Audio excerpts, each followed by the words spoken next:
Good evening on Thursdays of Dimensions. Guys, the messages I received today, people asking me where I'm at. So I've decided to let you know that if I'm working, I'll do it after work. So at least you watch it before you sleep. If I'm off or on leave, then I'll do it during the day because my days are just becoming more and more busier. I don't have gaps. And obviously when it's my lunchtime, I want to take my lunch. Yeah. But anyway, let's get straight to the point. I've got so much to talk about today. I'm just thinking about those status updates flooding your view. Anyway, last week I touched a bit about nature speaking to us. The reason we cannot really understand nature is because we expect it to speak a certain language. We expect it to put together a few words together, a few letters together for us to understand. It's not like that. Nature's language is very universal. I'll remind you of something if you've read the book, The Alchemist. They talk about omens. There are things that happen around you from nature just to warn you about things that are about to happen. And it's truly so. That's the language. A bird will never speak English. A dog will not speak Zulu. A cat will never speak Spedi or Shona. That's how it goes. So there's a universal language that goes round about it. That's why many a times when we were growing up, we used to hear that if you see two birds, it means this. Of course, now we call it superstitions. But you have to question where it all came about. And it's about that understanding the language of nature. So anyway, I want to take you to my experience with nature. There was a day a few years back, I looked at the rainbow and I had this revelation, but not a total revelation because I had background in it, but it was like a eureka moment. Seeing the rainbow, understanding its colors, because many say the rainbow has 7 colors, but it actually has more. It's just that our physical eyes cannot receive that type of light. Anyway, let's leave that there. But anyway, if you remember in physics, those who did physics, if you put a prism and then the light comes through, on the other side of the prism, 7 colors would come out of the rainbow.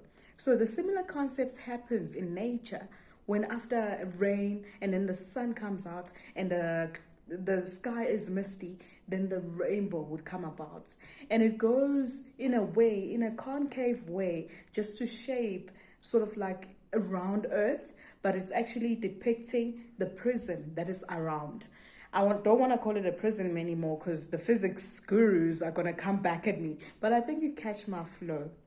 So it also goes back to, for me, that revelation was talking about the essence of God again. It was talking about He's one. Look at Him as one. He's the light.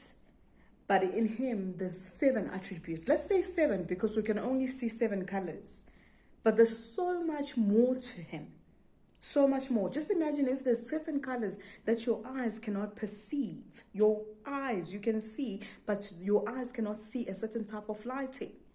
So can you imagine how much more He is? So you get the red side of Him, you get the yellow side of Him, you get the green side of Him, the blue, the indigo, the purple, and so much more.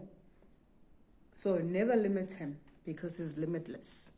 Anyway, let's get to the encounter. I want questions for what I've just said. I want you to flood me with questions and I'm ready.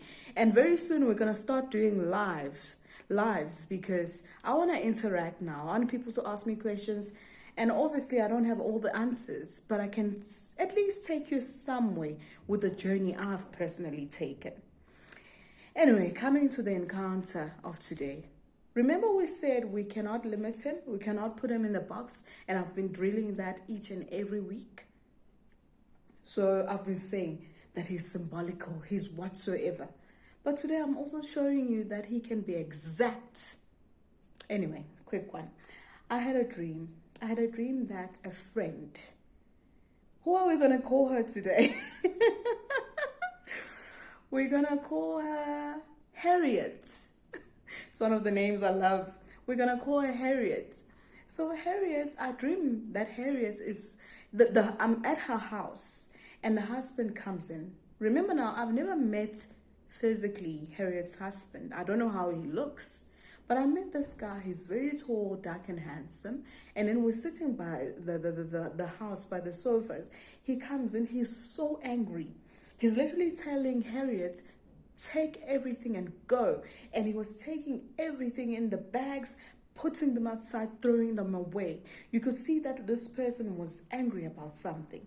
He was even pushing the wardrobes and the cupboards, saying that take everything, just go away from here. So I was concerned with what is going on. And remember, Harriet is not like a close friend of mine in real life. So I don't know much that's happening in her life. So I was like, what's going on here?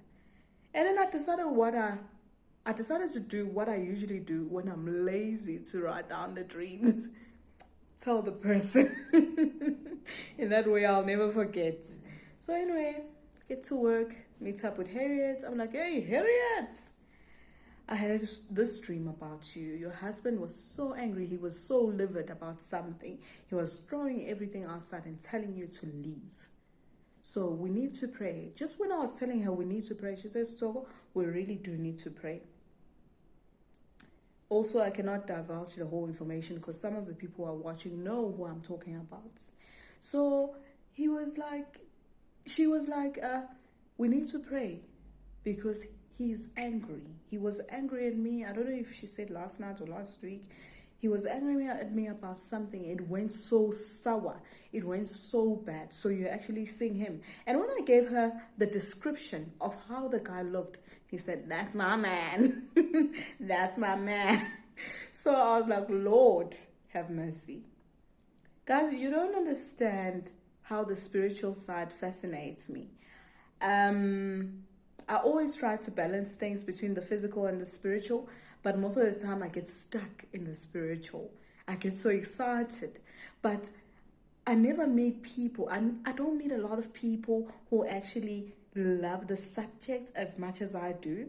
So sometimes, if you know my statuses, I always post jokes, just, because I can't always post these deep things. But try to balance between the physical and spiritual as you're going on the journey. And things will get fine. Because if you go this way, you'll go this way. If you go this way, you'll go this way. So it always needs to be like a fountain, balancing itself. Because you are a physical being. You are also a spiritual being. I know I've said too many things today, but I was quite excited about what I was going to speak to you about. Especially the natural language, the universal language that we don't look at anymore. Many of us stay in concrete environments. You don't see nature. You don't get to appreciate. Therefore, even if you go to nature, you cannot understand the language. We're sitting on 8 minutes. I think it's too long now. Let me see you next week, Thursday. But as I said, I want questions today. Flood me with questions. Because I'm sure something that I said spoke to you somehow. Okay. Please enjoy the rest of your nights. I'll see you next week, Thursday.